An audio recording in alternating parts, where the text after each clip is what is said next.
Now we're going to look at identities. An identity is a statement that is true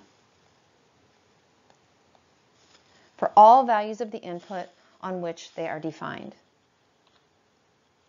Here are some of our known identities. The cosecant is equal to 1 over the sine of an angle. The secant of an angle is equal to 1 over the cosine of an angle.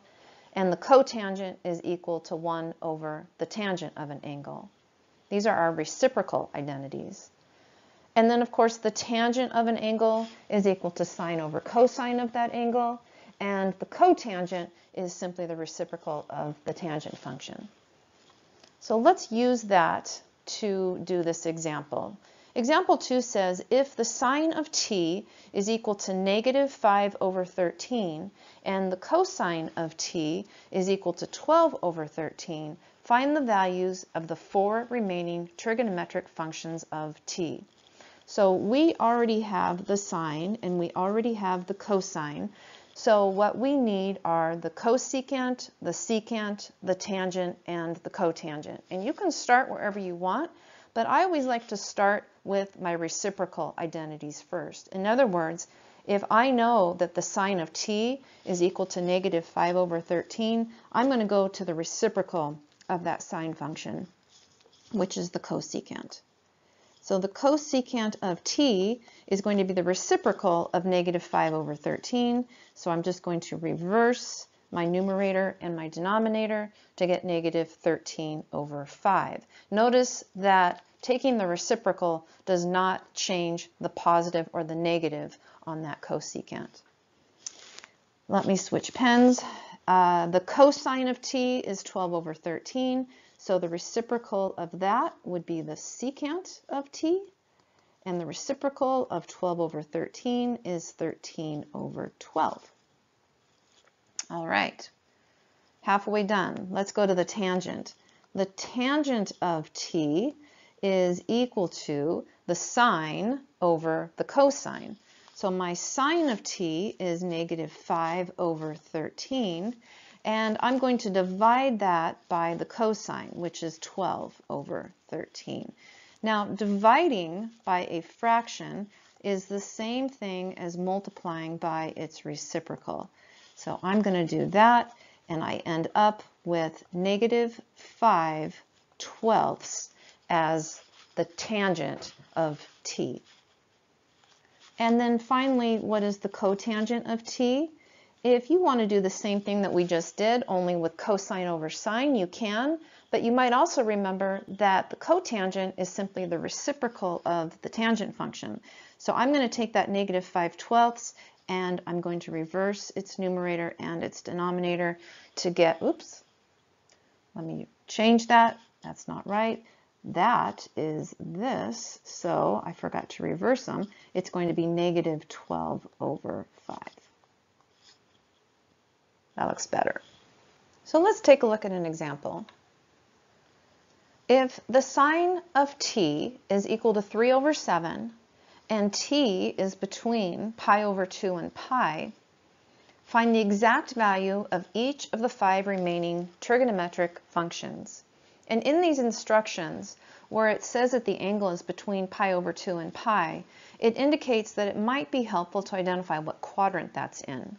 So if you think about the circle, pi over 2 is going to be on the positive y-axis,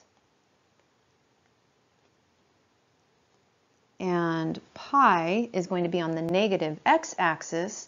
So we're talking about the space that is in the second quadrant. All right, so that may come in handy for us. So let's see here. The sine of t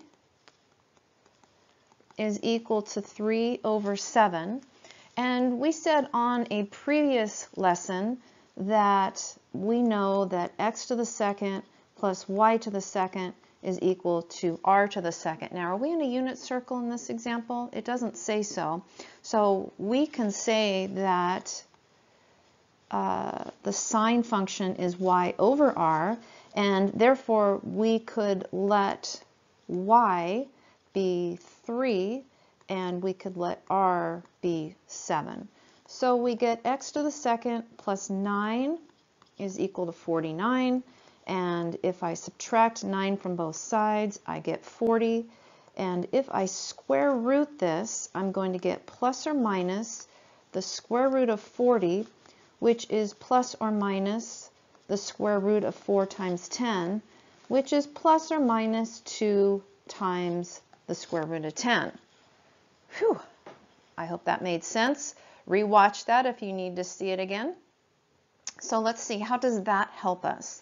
Well, how that helps us is that now I think I can find the cosine. The cosine of the angle is x over r, and my x value is plus or minus 2 root 10. Now here's where knowing what quadrant comes into play. In the second quadrant, we know that the cosine values are negative, and we know that the sine values are positive. So we have negative and we have positive. So that forces my cosine to be negative 2 root 10 over that radius of 7. All right, now let's do some of those reciprocals. And I'm going to just box these off for us so that this stays organized a little bit. All right, so let me see, what else could I do here? I think probably the easiest one, I know that the sine of the angle is 3 over 7, so how about the reciprocal? What's the reciprocal function of sine? Well, remember, sine starts with an s, so the reciprocal is the opposite. It's the CSC, which is the cosecant. And I'm just going to reverse the numerator and the denominator to get 7 over 3.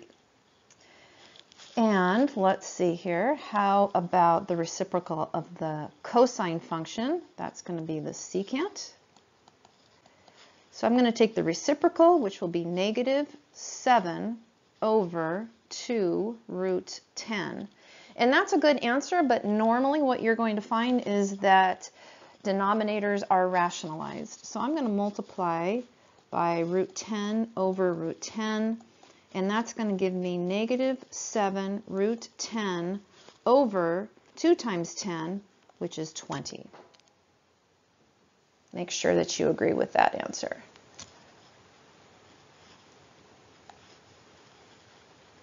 All right, making a little bit room. I have tangent and cotangent to take care of. The tangent of the angle would be my sine value, which was given to me, divided by the cosine. I'm going to multiply by the reciprocal right off of the bat because I'm running out of room. And so I see that the 7's cancel out, and I'm left with negative 3 over 2 root 10. And if I rationalize that denominator, I get negative 3 root 10 over 20.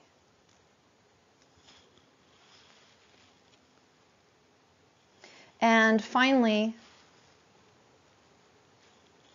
the cotangent of t is the reciprocal of the tangent, and I can take the reciprocal of my final answer, but I think I'm going to go back one step. Before I rationalized it, if I take the reciprocal of that, I'm going to get negative 2 root 10 over 3, and now I don't have to worry about rationalizing.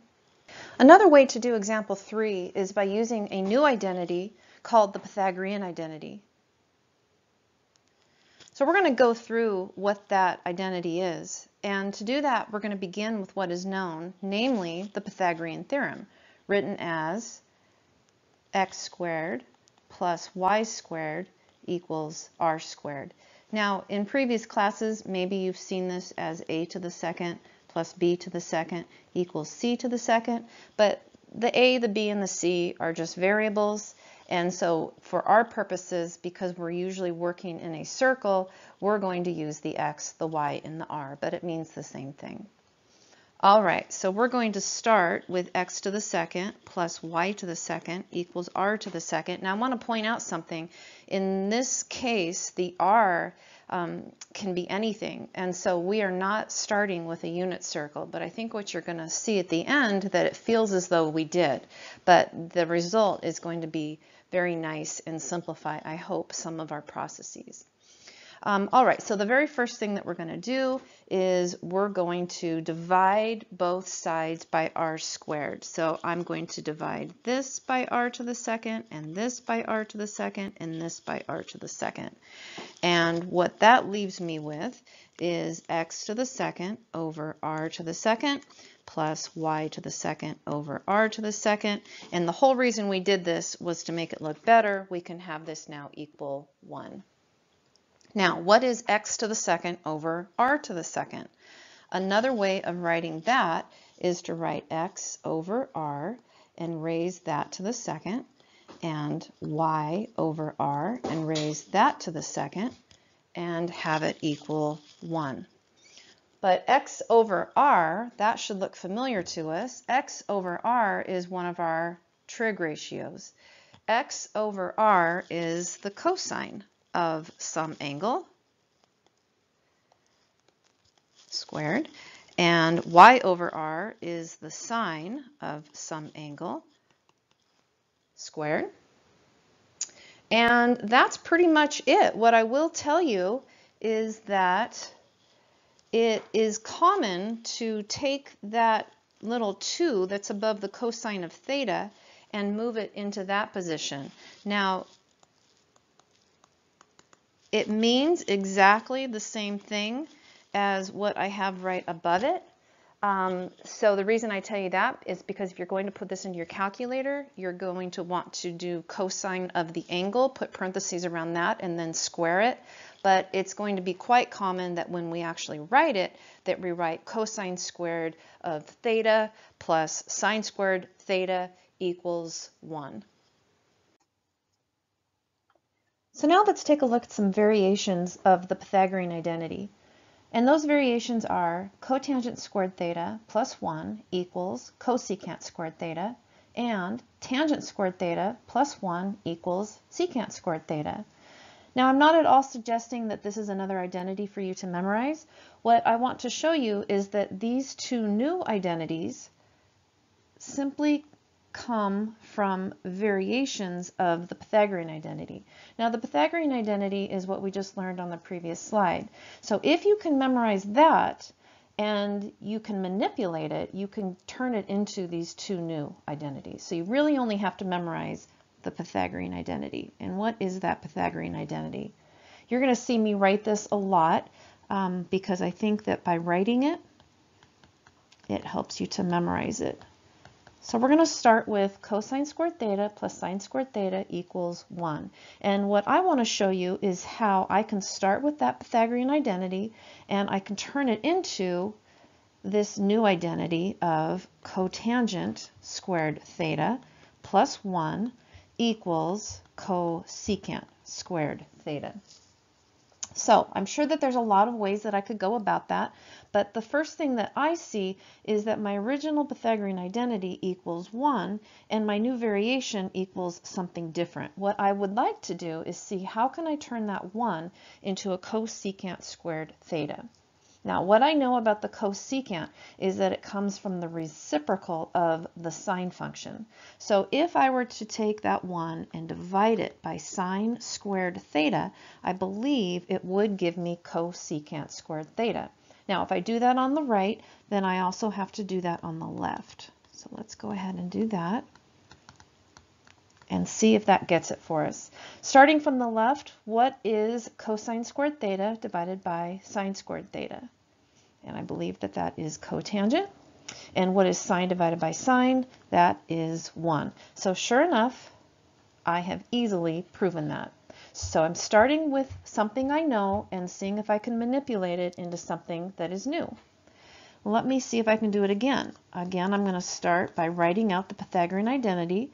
So cosine squared theta plus sine squared theta equals 1.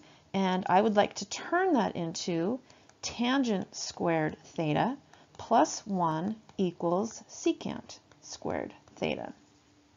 All right, so how do I turn a 1 into a secant squared theta? Well, secant comes from the reciprocal of the cosine function. So if you've got your reciprocal identities memorized, this isn't too bad. 1 over cosine gives me secant, that's good. And if I divide by on the right, then I have to divide on the left. So you're going to see me divide by cosine squared theta. And let's just see what I get here. Starting on the left, cosine squared theta divided by cosine squared theta is 1. So where's that 1 at? The 1 is right here. And then sine squared theta divided by cosine squared theta gives me tangent. So even though they're in different order, if I had written it the way that I had it, you would have seen 1 plus tangent squared theta equals secant squared theta. 1 plus tangent squared theta versus tangent squared theta plus 1, same thing. The difference is that addition is commutative, and so the order does not matter. Sort of like 2 plus 3 versus 3 plus 2 equals the same thing. So we have proven the second identity. And what that leads us to is this summary of Pythagorean identities. The main Pythagorean identity, of course, is our sine squared theta plus cosine squared theta equals 1. And the other two identities, we've shown that we can easily derive those from that main identity. So you do not have to memorize the second two because we know that we can get to it by memorizing the first. Of course, sometimes it's not super obvious, but what I will tell you is that any time that I see something squared, if I see a function squared, I immediately go to the Pythagorean identity and see, is there a way of turning what I have into the Pythagorean identity? In other words, or can I manipulate the Pythagorean identity to have it equal some new identity? All right, so now let's take a look at an example. And in fact, this example should look familiar to you. This is actually the same example as example 3, only this time we want to solve it a different way using the Pythagorean identity that we just established. This example says if sine of an angle t is equal to 3 over 7, and the angle t is between pi over 2 and pi, meaning that it's in quadrant 2, find the exact value of each of the 5 remaining trig functions. So using the Pythagorean identity, which is sine squared of an angle, I'll call that angle t since that's what we have here, plus cosine squared of t, and that's going to equal 1. In the place of sine of t, I'm going to put in 3 over 7. Now notice 3 over 7 is what the sine of t equals. It is not what t equals. That's a common mistake, so be careful about that. And let's see, 3 over 7 is 9/49. 9 over 49. Hope I have enough room for all of this. So cosine squared of t is whatever 1 minus 9 over 49 is. And that's going to be 49 over 49 minus 9 over 49, which is 40 over 49. Now, I don't want to know what cosine squared is. I want to know what cosine of t equals.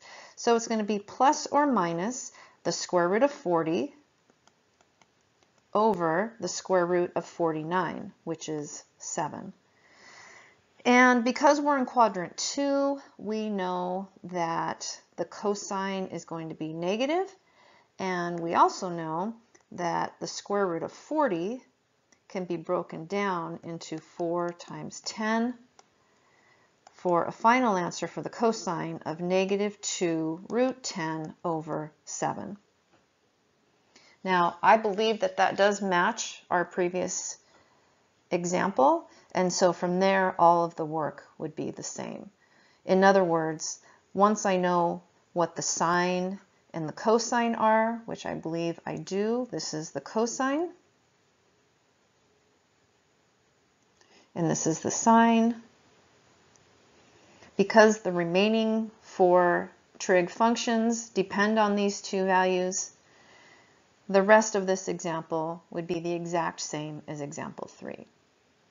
All right, in example 5, if the secant of an angle T is equal to negative 17 over 8, and the angle T is between 0 and pi, find the exact value of each of the 5 remaining trig functions.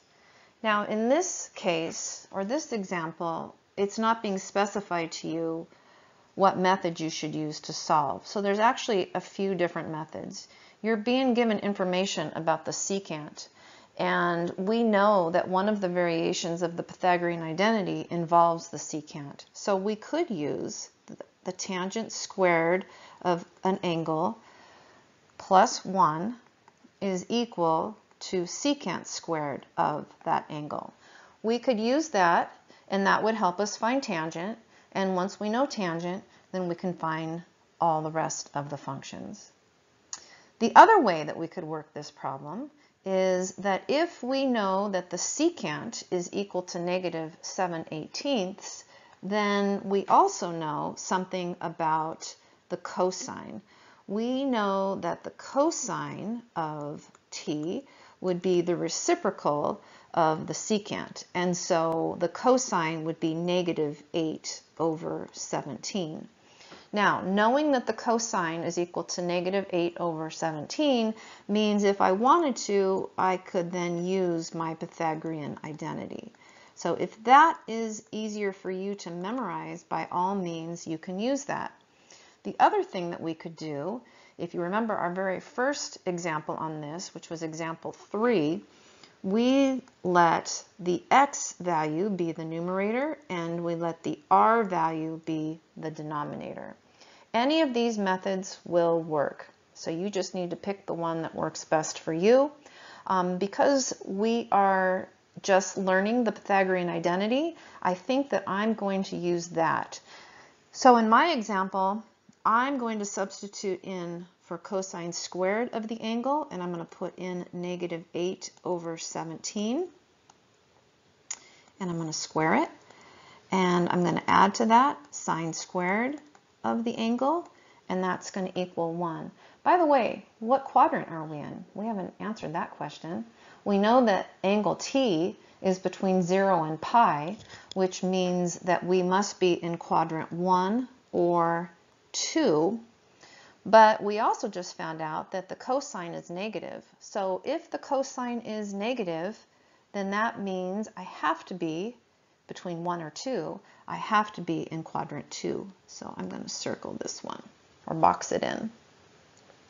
All right, so let me keep going here. So the sine squared of this angle is going to be 1 minus, let's see, negative 8/17. If I square that, gets me 64 over 289. Make sure you believe me on that. And if I subtract 1, or excuse me, if I take 1 and I subtract that amount, I get 225, which I like that number, over 289. Now the reason I like that number is because I believe it's a perfect square. And so if I square root 225 and I square root 289, I get plus or minus 15 over 17. And because I'm in quadrant 2, I know that that answer needs to be positive.